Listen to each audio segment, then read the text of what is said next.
Reading with your kids.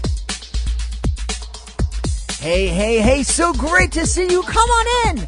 Hi, my name is Jedley, and this is the Reading with Your Kids podcast, coming to you from the beautiful Reedville neighborhood in the southwest corner of Boston, Massachusetts. We are so happy that you're part of our beautiful Reading with Your Kids family. If you haven't done so already, be sure to subscribe to the show on the iHeartRadio podcast app or wherever you find your podcast, because you don't want to miss an episode. Like today, our guest is the author of 3,585 Miles to Be an American Girl. Her name is Nury Castillo Crawford. Before Nury comes in, I want to tell you a little bit about my educational magic shows. Actually, I'm going to let one of my past hosts tell you a little bit about my show. It's Sister Mary Watson. She is a principal of St. Patrick's School outside of Nashville. A beautiful, beautiful school. I had such a wonderful time with those kids. And Sister Mary wrote recently on Alignable, she said, Jedley came to our school and gave the most entertaining presentation to our students. We were all engaged and enthralled from beginning to end. His show helped every child to feel important and valued. Now, I have to tell you, I love the fact that Sister Mary found the show entertaining, that she found the show engaging and enthralling. But what I really love is that she says my show helps every child to feel important and valued. That's why I do my shows, to get out there and to help every child remember that they are special, that they are loved, that they are valued. I would love to share my magic and my message with the kids in your community. You can find out more about my show by going to my website, jedley.com, Jedlie, jedley.com, or by going to readingwithyourkids.com/live, readingwithyourkids.com/live. Joining us on the line right now from right outside of Atlanta in Georgia, she is the author of a beautiful new book called 3,585 Miles to Be an American Girl. Please welcome to the show, Nury Castillo Crawford. Nury, how are you? Hey, I'm doing amazing. Thank you for having me. And I want to thank you. I always try to be very upfront with my audience. We've been having some technical issues, and Nury's being very patient. And so I want to thank you for that. And I'm excited for you to tell everybody all about 3,585 Miles to Be an American Girl. Yeah, so the story is inspired by my personal journey as a 10-year-old monolingual child, moving from Lima, Peru to Columbus, Indiana. So basically it talks about the ins and outs, everyday life, challenges, but also all of the great things that come from, having support from your family and lots of love and high expectations and just a reiteration of being close and persevering. So it's a sweet story about a little girl and the way she maneuvers through her first year in a new country with new culture, new language, and even new climate, because the weather is very different in Columbus, Indiana, especially in the winter, than it is in Lima, Peru. Now I'm just curious. Did you arrive in Columbus, Indiana, in the wintertime? No. So we arrived at the end of July. At the end of July, we arrived. So it was still very warm, but quickly it got cold, and I had never seen any snow, so it was like, as a kid, I guess I was in glory because I loved every single snowflake. But, as an adult, I think about it now, and I'm like, I bet my dad really hated that, having to drive in the snow. But I loved it. It was amazing. Now, I just want, and now I've traveled to different countries where English is not the language, and as an adult, and it's, for me, I'm kind of comfortable going and not knowing the language and being very upfront and, knowing enough of the language to say, hello, I'm sorry, but I don't speak your language. Can you help me out here? Right.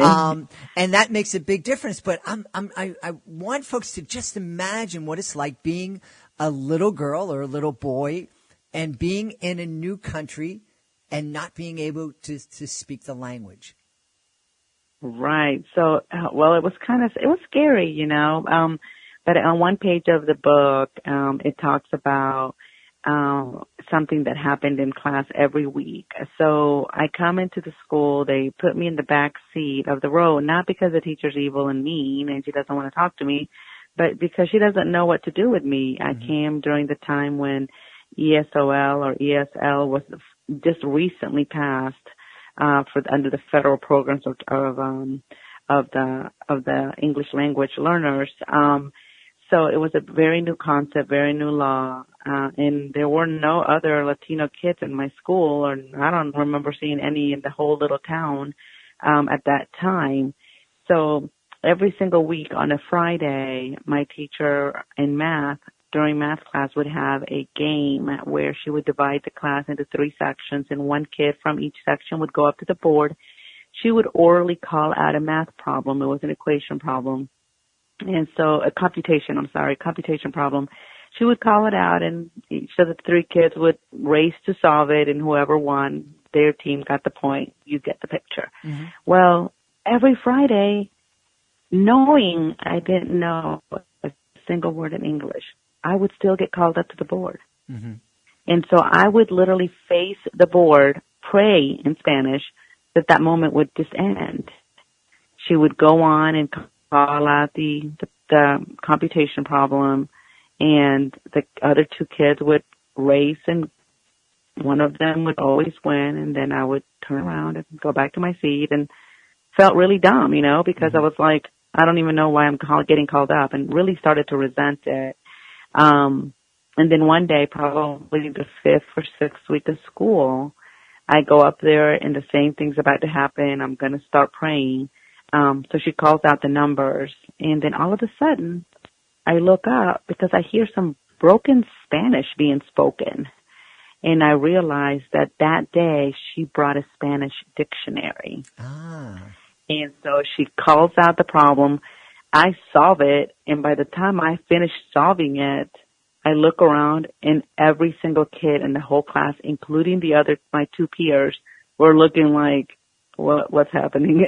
They were shocked, like, what is she saying and what's going on? So that day I won, and it felt so great. I remember like holding my head up high and walking, down back to my seat like I was on the red carpet or something, like, yep, I'm still the smartest. I felt so good that I felt like, oh my gosh, finally she knows I'm not an idiot. Like, I'm not the dumbest person. So it gave me a lot of validation. And ever since, I feel like I've known the power in language and known the power of being able to connect with other people and helping them kind of just, understand your side of the aisle or your story through communication.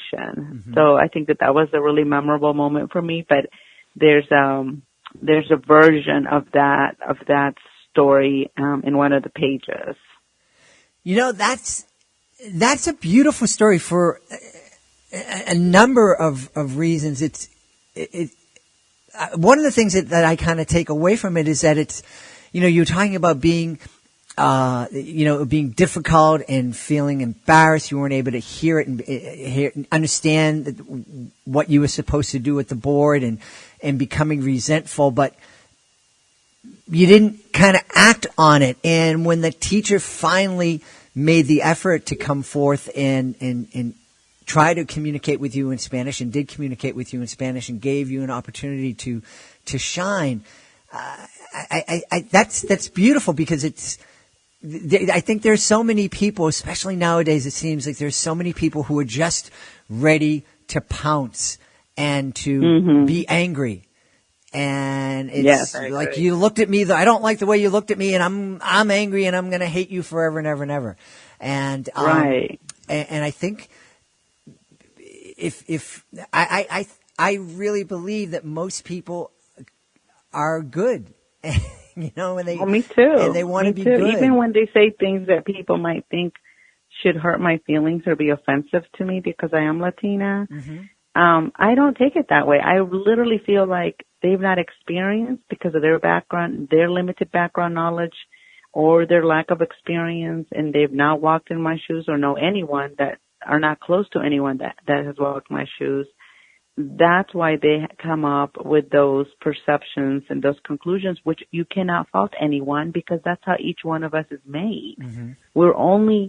We're made by the experiences and background knowledge that we possess. So I always take it as an opportunity to be able to share with somebody, like, look, like, I love to read, I love to whatever, like, let's find something that we find in common. And I'm going to tell you, like, 9 out of 10 times, even with the most difficult person, I've actually made a connection with them. And people are like, you know, like, I can tell, like, their face, they changes, their posture changes, like, oh, okay.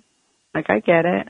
I kind of get it. Like, I'm not saying they changed all of a sudden, they're just, you know, a different person, but I feel like a tiny little bit of them, I connected with a tiny little bit of them, and maybe this way we can see the change that we want, right? By being patient with people and by helping them see our stories. And I think that this book is a great resource for that. I mean, I've spoken to groups everywhere from elementary school to college level and to other nonprofit organizations, because the story is relevant, especially today with all of the immigration topics and all of the immigration narrative that we hear on a daily basis. And I think the story is relevant because of that, but it's in a non-threatening way. It's a story about a little girl and how much her parents love her and believe in her, and how much she loves her sister and how much she loves school, and she just wants to do the right thing.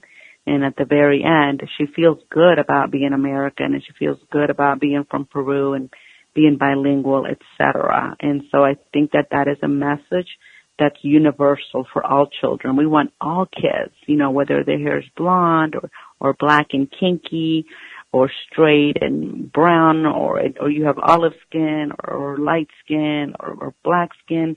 I feel like all children need to feel good about themselves and love the culture and love the things that represent who they are. And so I feel like this book is a great addition to all of the resources that we have to help children feel good about themselves. Absolutely. Absolutely. You know, as you're going through all those different hair variations, I was hoping that you would say, like, and if somebody's old and bald, that they can love themselves. But I know that I was in there too. So, and that's what I'm trying to do. Yes, that too. Yeah, you're right. Everybody should just feel good about who they are. I mean, I always hear people talking about, you know, confidence is half the battle. No, you know, I think confidence is like 90% of the battle, and not just kids, for all of us, for each one of us. If we believe we can, we will most likely get it done. And so I feel like, you know, through books, through children's books, through literature, we can tap into that with kids and help them not only fall in love with reading, but fall in love with themselves and help them be successful in spite of everything or their current circumstances. You know, one of the things that I was thinking is what a wonderful activity for a teacher a wonderful way for her to integrate 3,585 miles to be an American girl into a classroom would be because every classroom in America, 99% of the kids their families came from somewhere else. And what a great activity it would be to just kind of pull out the world map, and it's like, okay, it was 3,585 miles from Lima to Columbus, Indiana. Where did you know, if they turn to me, and where did your family came from? It's, well, County Galway in Ireland. How far was it to Boston? Yeah. And just imagine how much fun that would be. Just get out there, roll out this big world map and have the lines and the, you know, little string going from place to place. All kids, it could be, you can integrate math, you can integrate social studies, history, geography, obviously dual language, Spanish, if you're a Spanish teacher. I mean, you can incorporate a lot of different subjects and context into the book. And I believe that all kids could probably, even for reading and writing activity, you could create one of those pages based on your family background. Talk a little bit, please, Nury, about the value of being bilingual or trilingual or multilingual, I mean, there's a lot of research. Don't take it from me. Google is your friend. There's a lot of research that knows that being multilingual and knowing more than one language not only helps your child have a higher level of creative knowledge, but also perform better in assessments, and then aside from having academic impact, the higher level of empathy, the higher level of patience, people have, and the better, you have a better outlook, a more universal outlook of other people, and you're more accepting to other people, because language and culture go hand in hand. So if you love Japanese, then you probably know about some Japanese foods and some Japanese cultural garments or activities, etc. And it's just because culture and language do go hand in hand. So I feel like if you learn another language or you're interested in another language, by design, you're going to learn a little bit more about a culture that uses that language as well. And I think that's powerful. And as much as the world becomes smaller and smaller because of our access through the internet, etc., I feel like how powerful is it that you would be able to communicate with other people of different languages as well. And just because the book is bilingual in English and Spanish, I'll just touch base on that. But I've seen numbers that dictate that if you are proficient in English and in Spanish, you're able to communicate with 80% of the world population. Yeah, I mean, that's, to me, when I was sharing with Nury before we started the interview, that I actually had experience performing in Spanish and touring Puerto Rico, and it was amazing. And that was that whole thing. And last summer when my wife and I were in Panama, just thinking that between my wife and I, we can travel to almost every country in North and South America and be able to get by and communicate. And many of the European countries, have English too. I mean, Spain, of course, is Spanish, but yeah, so even other countries, like even in the Philippines, you can find English. Japanese, you can find English places too. So yeah, English is obviously everywhere as well. So yeah, I can just imagine that you guys could probably communicate with almost every single, or most countries just by knowing English and Spanish. Yeah. And it's true. And I think one of the things that people, it's that, we're talking about confidence earlier and in a different way, talking about how important it is for kids to love themselves and to appreciate themselves and to just love their own inner beauty.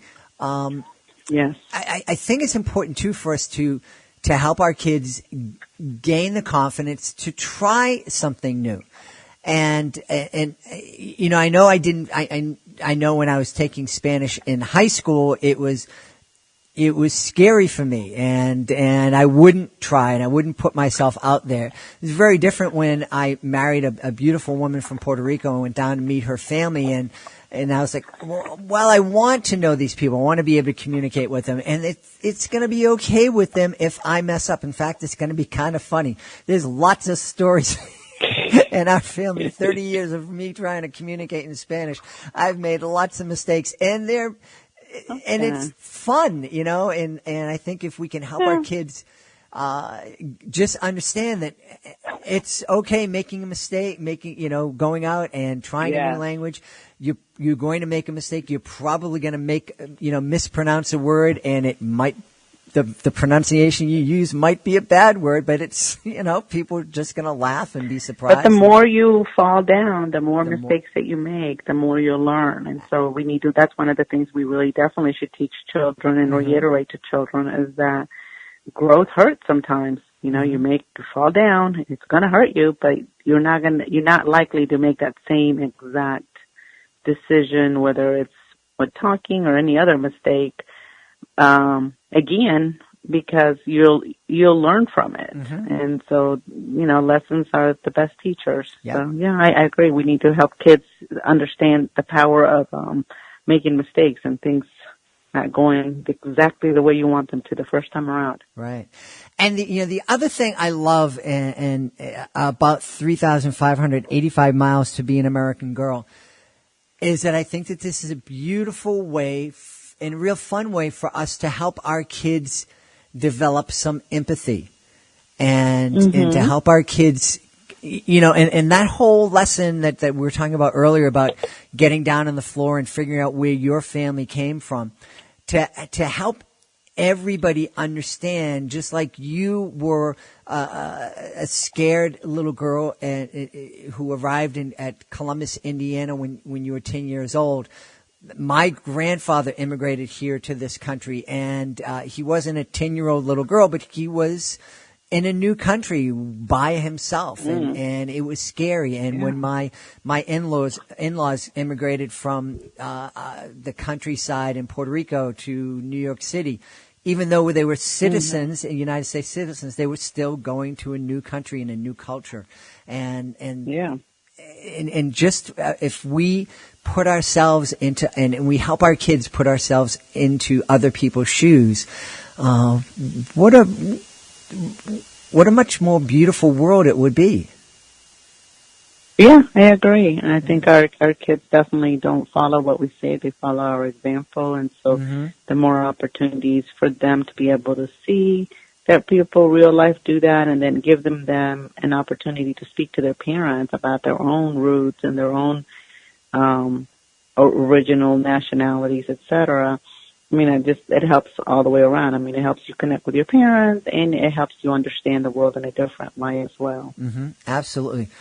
Now, one thing before we go, you, in addition to coming here as a little girl without English and needing to learn a new language, need to learn a new culture, needing to get used to a new climate, you're experiencing a real kind of growth, and you have stepped out of your own comfort zone in creating 3,585 miles to be an American girl. You decided to become a publisher.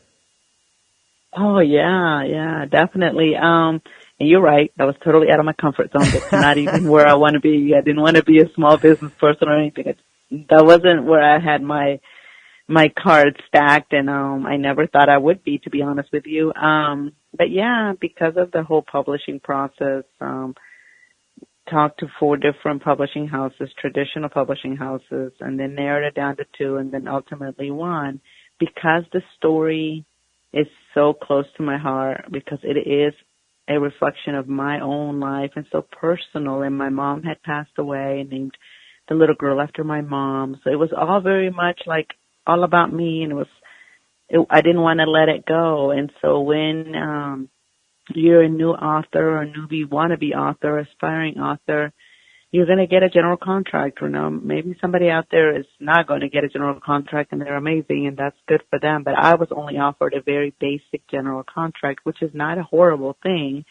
But in the verbiage of it, and, you should always have your literary attorney look at it. It basically said that they owned my product, and of course that makes sense. They own it, and so they're going. When somebody owns something, they're going to do whatever they can and they whatever they feel like they need to do to make the product sell. Because at that point, it becomes a product to sell. It is no longer my sweet story of me and my mom and my daddy and my sister and brother. It's just something that they need to sell among every other book that they get, right? Every other manuscript that they have. So I didn't feel comfortable with it. So along with my attorney, came up with a group, a team. And so, yeah, we have 1010 Publishing is a small publishing house here in Georgia, and we focus on the dissemination of literary works in a bilingual or a dual language format. So basically, the children's books are done bilingual, and then other genres are done in English and another language. Most of our clients do prefer Spanish, but one of our clients currently, he's from Vietnam, and his children's book's going to be in English and Vietnamese. Wonderful. Yeah. That's exciting. Yeah, so it's pretty awesome. Yeah. Well, we're really happy. We want to encourage everybody to check out 3,585 Miles to Be an American Girl. Now, where can folks go online to connect with you and to learn more about your books and about 1010 Publishing? Oh, yeah. So, newsflash, 1010 Publishing is accepting manuscripts at this time, but you can connect with 1010 Publishing on all social media platforms and with me on Nury, Nury Castillo, Castillo Crawford, on all social media platforms as well. So yeah, on both of those, you can find me anywhere. And then you can also check out the book on Amazon, Barnes & Nobles, and at 1010publishing.com. So that's 1010publishing.com. Awesome. Well, we have been talking today to the author of the beautiful new book, 3,585 Miles to Be an American Girl, a beautiful story about a little girl's journey from Lima, Peru to Columbus, Indiana. Nury Castillo Crawford is the author. She's been our guest. Nury, thank you so much for being on the show.